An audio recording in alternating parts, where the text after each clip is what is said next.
Hi everybody, here is a little video snippet on midlife, baggage and love.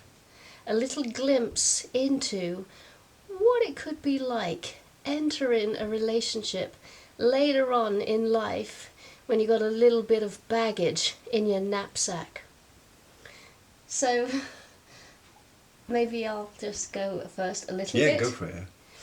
So, approaching 50 now, and having been previously married, I noticed that there are some distinct changes in my being when it comes to showing up for a relationship.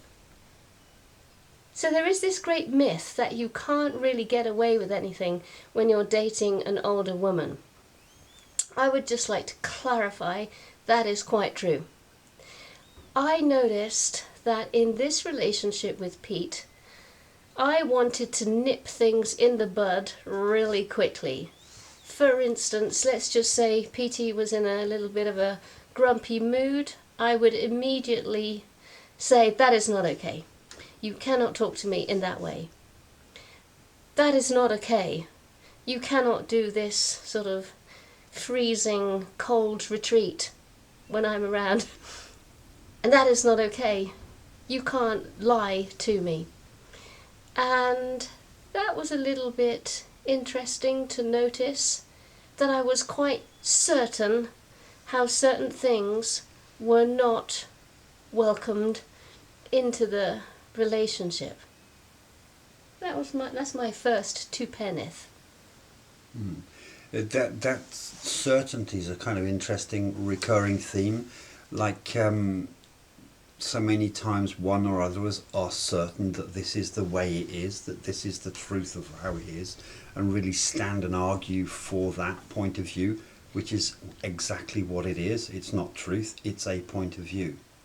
And perhaps part of the exploratory journey into menopause is, busting open those assumptions and assertions, examining is it really true?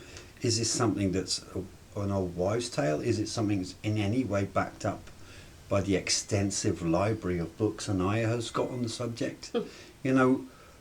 What is it? What's the truth? And more especially, what is the specific truth of me and her and us together? And how do we navigate through?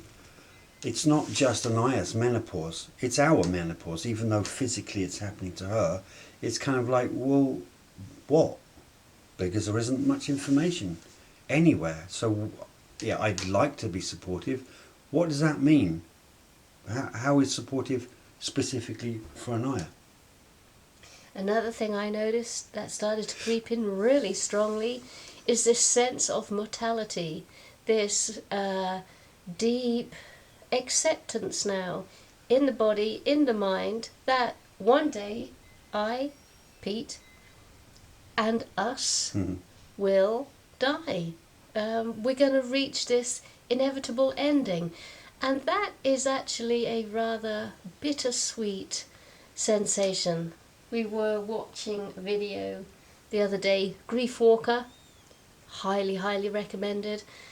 And this death doula was very much saying that grief and gratitude, grief and praise are sisters of one another. And that is very much how I feel. This also spills over into health. I used to maintain good health for appearance-based reasons. And now it's about maintaining good health, because if you don't, you're going to start to go into bodily pain. Things are going to start seizing up. And that keen interest in health, definitely, I start looking at Pete's diet, not because I'm some sort of fascist nutritionist, but because I sort of know, watch out Petey, watch out with the dairy, watch out with the rich foods. We can't really get away with this as we used to when we were younger. Yeah, I mean, we're living in France, for goodness sake. French bread, French cheese. Yeah, that's certainly asking for it on a dietary level. And wine. I mean, goodness, it's rude not to partake of all these things here. That's the excuse. But maybe this is actually a light-hearted way of coming into another subject, which is about healthy moderation in all things, including mental states, including the not just that we argue and discuss, but how we argue and discuss things. We know what's okay and what's not okay. It's just such a fascinating journey. I'm a little bit older than yeah, I'm 57. No, you're not. You're 58 now. No, I'm 57 now. Again. And from my, I keep saying to Anaiya that 50. This is where life really begins. It's like there's a whole other quality about life after 50 or from 50 onwards, and I really feel that to be absolutely literally true in our everyday. Not least of which is the stripping away of the old bullshit, mine, and exposing other people's as well, about all manner of things, and just letting that go. Not because it's not important or not relevant anymore, but because there are other things that are more important.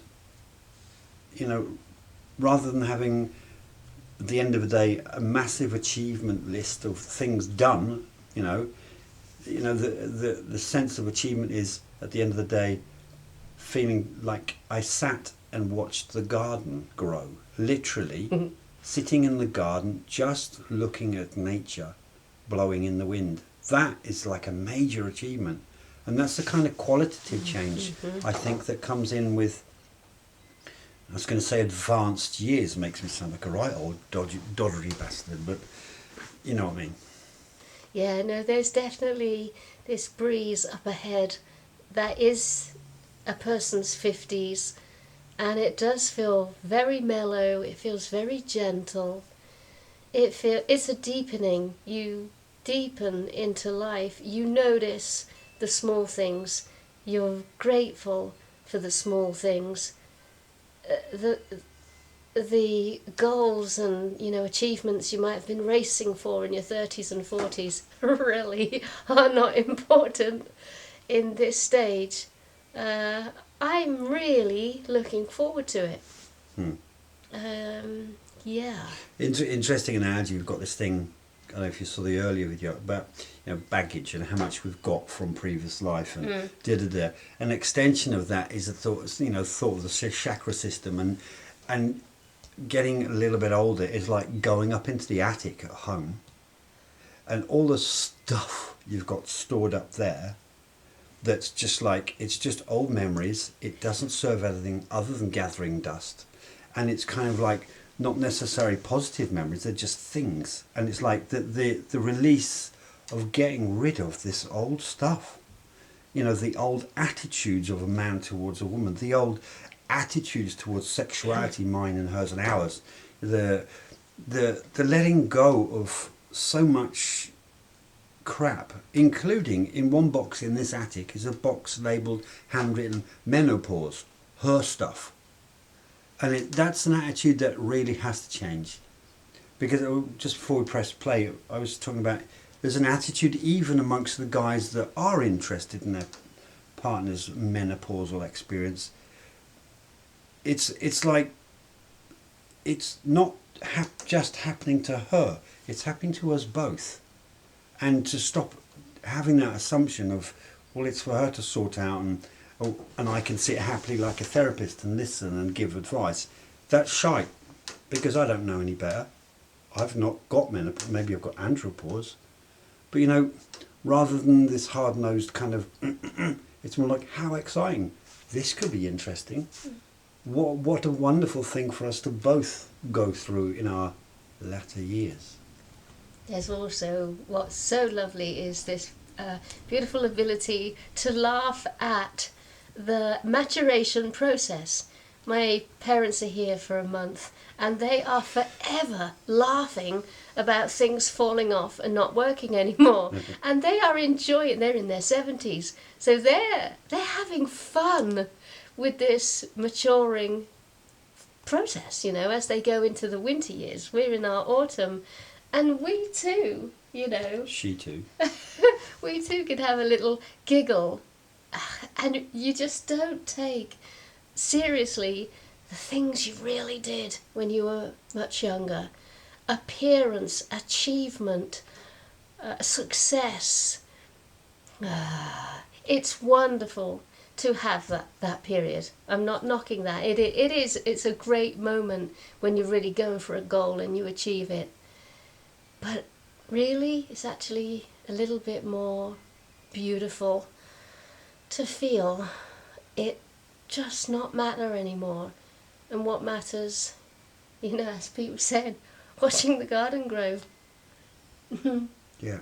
So, I mean, it would be great to get your feedback and what has been your experience if you and your partner have already been through, or if you're also in it or approaching it, how you think and feel about it. I'm especially interested in what the guys think and feel about how it's been or how it is, or how the fears that you have about it coming up. So, you know, we're interested in your thoughts. So send us some messages, perhaps on this thread or on Facebook or whatever, and let's see what kind of consensus and how we can move forward, or deeper, or carefully with our Zimmer frames into later life. Okay, Enough see for me. you. Bye bye.